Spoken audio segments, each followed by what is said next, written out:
Hello everybody, welcome back to another episode of Black Ops Character Analysis. A few things I would just like to get out of the way first. First of all, I didn't upload at all last week, or at least for Saturday and Sunday I didn't upload. I got really sick. Like, I could not even talk. It was so bad. Like, even if I tried to record, like, a talking video like this one, I just was so rough. I could barely even talk, and it was just really rough, so I really apologize for that. I also apologize for, like, a lot of gameplay videos coming out. And obviously, this is kind of what my channel is. I put out gameplay videos, but, I do like to put out, like, podcasts and my thoughts and stuff, but it's just been a lot of gameplay videos. I like to have it versatile, you guys know that. So I don't really like a lot of gameplay videos to come out, over, time and just no other videos come out. So, you know, gameplay is still pure, but, I kind of like to have mix it up a bit. So a lot of gameplay videos have been coming out this past week. So there's definitely more like talking videos like this in store for next week. So stay tuned. But yeah, we are back 100% with all of our kind of normal videos. So this is our kind of resuming our Black Ops character analysis. Now, of course, I said in the very last character analysis before we took a little bit of a break. Um, this is going to be Black Ops 2 character analysis now. So we're done with the Black Ops 1 character analysis. Now we're on to Black Ops 2. So today we're going to be doing David Mason, which is actually Alex Mason's son. So it's kind of, he's one of the main characters, or pretty much the main character of Black Ops 2. So it's figured to kick it off with that. So first, we're going to do all the Black Ops 2 or major Black Ops 2 campaign characters. And secondary, we're going to do the Black Ops 2 zombies characters. And that'll kind of be it for the Black Ops, character analysis. So that'll kind of wrap it up here. But and I know the kind of rules here for Black Ops 2. Woods, Hudson, and a few other Black Ops 1 characters are in this game. I'm not going to be really talking about them because I already talked about their Black Ops 2 version in the Black Ops 1 character analysis, so I won't be talking about them. I'll only be talking about like the real new characters in Black Ops 2. So just to get a few of those, just to get a few things cleared up there. But yeah, let's start. So I'm getting this from the COD Wiki, as always. Great site. You guys know the deal. So David Section Mason, that's his codename Section.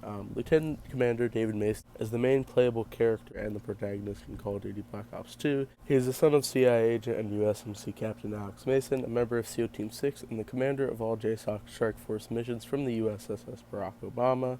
And we're going to get into his early life. So David Mason was born in 1979 to CIA agent Alex Mason and his unidentified wife. Raised in his father's hometown of Fairbanks, Alaska, David's relationship with his father soared from after his death of his mother due to his father's past experiences, harsh upbringing, and his commitment to serve U.S. David helped Steve resentment for his dad, but he did not want to lose him, which was why he made his dad promise not to go on any more missions for the military. In 1986, he retired Alex Mason, returned to active duty with the CIA to rescue Frank Woods, leaving the young David in care of Jason Hudson's wife, Jenny. David tried to stop his father from going, but Alex told David Woods would do it for him. In 1989, Raul Menendez kidnapped David, drugged him unconscious, and brought him to Panama. Prior to Mason's mission to capture then the dictator of Panama, Manuel Noriega, Menendez taunted David about the upcoming setup, telling him that for his sister Josefina Menendez, Alex Mason would die. Menendez's moles within the CIA helped facilitate Noriega's capture and fooled both Mason and Woods into believing that they would be trading the captured dictator for Menendez. After Woods was tricked into shooting and possibly killing Mason, believing it was Menendez, the narco-terrorist killed Hudson and then left both the young David and his father unresponsive. Believing his father would be dead depending on the player's actions, David started to cry, while Woods attempted to comfort him, only to lose consciousness from his wounds. Guilt-ridden about having shot his best friend, Woods took the young David in and raised him. However, to spare David the pain of the circumstances of his father's death, Woods told David that it was just some nut, quote, who did it. When Woods was put in the Vault retirement home, he kept several of David's childhood drawn pictures. And then that was kind of David's backstory. Now we're going to kind of get into the present day, or like the actual events of the game. So the day after Section, along with Harper, Salazar, and Crosby, went to investigate the presence of Menendez's soldiers in Myanmar. Here they discovered that Menendez was planning to use Solarium as a basis for a cyber attack that could cripple the entire technological world. They also learned that Menendez was using all his cartel money to hire militias, SGC soldiers, and mercenaries. He was also using the facility in Myanmar, I think I said that right, Myanmar? To build his own army of Claws, Quadrotors, M27 Dragonfires, ASDs, and MQ drones. Thanks to the intel from Woods, Section figured out that all the money Menendez built was invested in all the weapons. Section and his team then found a scientist named Eric Briner who had been brought in the process in the Solarium core, which would make all existing microchip technologies useless. Though Eric was killed, he was able to give Section the Solarium core, which he later gave to Admiral Tommy Briggs. And in Pakistan, about a month later, Section and his team went to investigate Menendez's second-in-command, DeFalco, who was spotted in Pakistan. However, before leaving, Section began seeing images of Menendez and himself as a child again. David then realized that Menendez played a part in Alex's death 30 years ago. Once in Pakistan, they were able to infiltrate Anthem, a prison. It's pretty much like a prison base, and managed to record Menendez's conversation with the leader of Pakistan, ISI, revealing that General Tian Zhao of the SDC was secretly forming an alliance with Menendez and that they would have a meeting on June 17th. They also discovered that Menendez had decided DeFalco to capture Karma, the team who then managed to escape after almost being compromised but ran into Zhao's forces.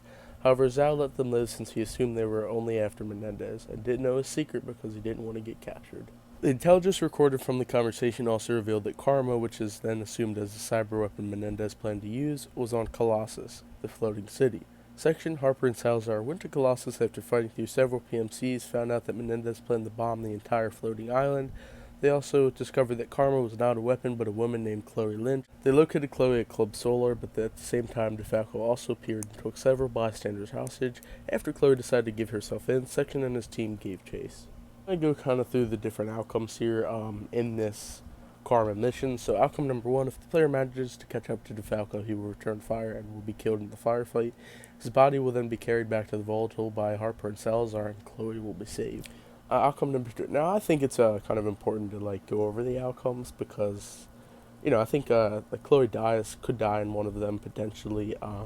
It just kind of, it is a pretty important basis for the story, so I think it's just important to go over the outcomes, plus it's on the article here. So outcome number 2, if the player fails to catch up to DeFalco or intentionally fails, he will escape with Chloe and survive. However, the player will be given another attempt to save Chloe in the Strike Force mission, Second Chance. There's quite a few in this article here. There's quite a few outcomes and the different outcomes, so I'll go over those as we get to those.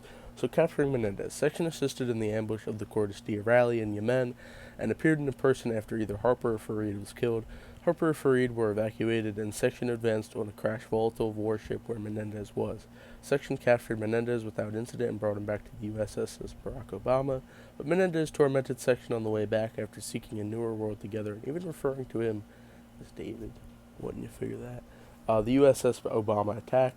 Section interrogated Menendez, but he took Salazar hostage and incapacitated Section. When he came to his senses, Section fought through the Obama, defending it from the attack by the Mercs. Section attempted to contact Briggs, but to no avail. Over the security cameras, he witnessed Menendez take Briggs hostage, and Salazar betrays them, as well as Menendez killing or wounding Briggs. If Farid is dead at this point, then Chloe will die either at Salazar's hands or DeFalco's if Farid is still alive. He will sacrifice himself to save Chloe, resulting in his death. Menendez used the Solarium worm and his fake eye to hack the world's defense systems. Section came down and either Chloe, if alive, attempted to reboot the system or Section will have the technicians work on it. He then confronts the captured Salazar, who surrendered without incident. Section expresses his disappointment in Salazar for his betrayal. Now there's 2 different outcomes in this mission. There's actually quite a few sections here, so no pun intended there. If Harper is dead, Salazar will be taken into custody. If the Obama is destroyed, it is presumed that he dies with everybody else on the ship, which is outcome number 1. Now, outcome number 2 is, if Harper is alive, he will execute Salazar with a single bullet to the head from his 5.7. Section then escaped the USS Barack Obama with Harper if he survived, and Crosby. Outcome number 1, if the Strike Force missions are finished and Briggs was spared, the USS Obama will be saved by Chinese fighters. If the Strike Force missions are incomplete, failed, or Briggs was executed, the USS Barack Obama will be destroyed in the drone fleet. Protecting President Bosworth, believing that Menendez might be planning to target the U.S. president, Section took charge of escorting President Bosworth through the streets of Los Angeles amid the worldwide chaos of Menendez's hacking. He also assisted several G20 convoys, including the French presidents, and piloted FA-38 to cover the convoy from above until they reached the Prom Night Hotel. And we're kind of getting into the final ending here. So the assault on Menendez, having finally secured the president, Section led an international group of Special Forces troops into a massive raid on Menendez's Cordestia facility in Haiti, where the systems were being controlled. Midway, he witnessed a live broadcast by Menendez and the self-destruction of the hacked drone army. He continued pursuing Menendez with Harper if he survived. As they reached to a room, a floor beneath it exploded. Section managed to grab a hold of the ledge, but then he noticed Menendez about to escape with 2 marked soldiers, one of which could be DeFalco if he survived, as well as Harper having his leg injured. Section slid down while grabbing a Cap-40 from a dead soldier's holster and shot the Mercs and DeFalco if he wasn't killed earlier again. He then stabs Menendez in the leg with his knife, then the soldier grabbed his SAC-45 and could either execute or capture him. And then here's more outcomes. Outcome number 1, if the player chooses to capture him, then David will stand Menendez up on his feet and walk him to a volatile where he will be handcuffed and flown away. If the player chooses to kill Menendez, then David will execute him with his own TAC-45 and walk out of the hangar with either alone or carrying a wounded Harper by his side. If the player spared him in Achilles' Veal, talking about Harper, this is the considered canon choice. And a couple of the endings, so spoilers here. Depending on Section and Wood's actions, there are a number of endings which have rewards and consequences. These are 4 of the possible endings, but there are some endings that can be unlocked depending on the actions the player makes. If Wood shot Mason anywhere except the head, Chloe survived Salazar's betrayal, and David spares Menendez, then Mason himself will reappear at the age of 92, with Woods in the vault. Alex will then meet David in the vault, as well as Alex then reminds David of the scar he got back in 1986, and how he made him proud that day and got back up. Chloe will be able to stop Menendez's cyber attack, and then he will be stuck in custody. And ending number 2, Wood shot Mason in the leg, Chloe did not survive Salazar's betrayal, and Section captured Menendez, then Mason himself will reappear at age 92 again, in the vault. However, a year later, Menendez will escape custody after a cyber attack and kill Woods and then himself.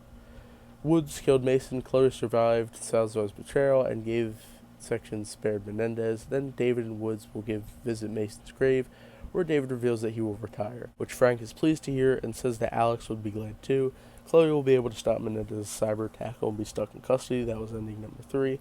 Ending number 4, the final ending. Woods killed Mason, Chloe did not survive Salazar's betrayal, and Menendez was killed. Then David and Woods will visit Mason's grave, where David reveals that he will retire, which Frank is again pleased to hear, and says that Alex would be glad too.